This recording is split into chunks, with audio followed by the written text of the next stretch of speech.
Doctor గారు అంటే ఇప్పుడు కొన్ని స్టాట్స్ చూస్తే భారతదేశంలో 15 కోట్ల మంది మోకాల నొప్పితో బాధపడుతున్నారని, ఇందులో 4 కోట్ల మందికి సర్జరీ అవసరమని, కానీ ప్రస్తుతం మనం భారత్లో చేస్తున్నవి ఏడాదికి 2 లక్షల ఆపరేషన్లు అని చెప్పేసి మనకు స్టాట్స్ చెప్తున్నాయి. ఇందులో వాస్తవం ఎంత? అంటే మీరు అన్నది కొంతవరకు అంటే probably 15 years back WHO census ప్రకారము 7 crore people were suffering with osteoarthritis knee. Probably ఇప్పుడు మీరు చెప్పిన ఫిగర్ ఉంటుంది.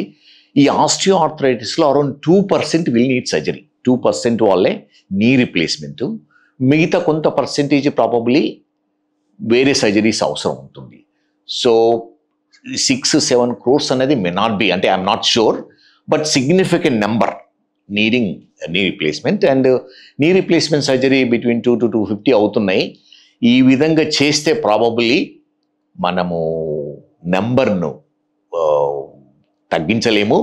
రోజు రోజుకు పీపుల్ రిక్వైరింగ్ నీ రిప్లేస్మెంట్ ఎక్కువ అవుతున్నారు ఇంకా. సో ఆ గ్యాప్ డే బై డే పెరుగుతుంది. 62 లక్షల మంది ప్రజల్లో మెడ్ప్లస్ బ్రాండ్ మెడిసిన్స్ కి మారడం వలన 915 కోట్ల రూపాయలు సేవ్ చేసుకున్నారు. అదే మెడిసిన్స్ అదే క్వాలిటీతో 50 to 80% డిస్కౌంట్లు.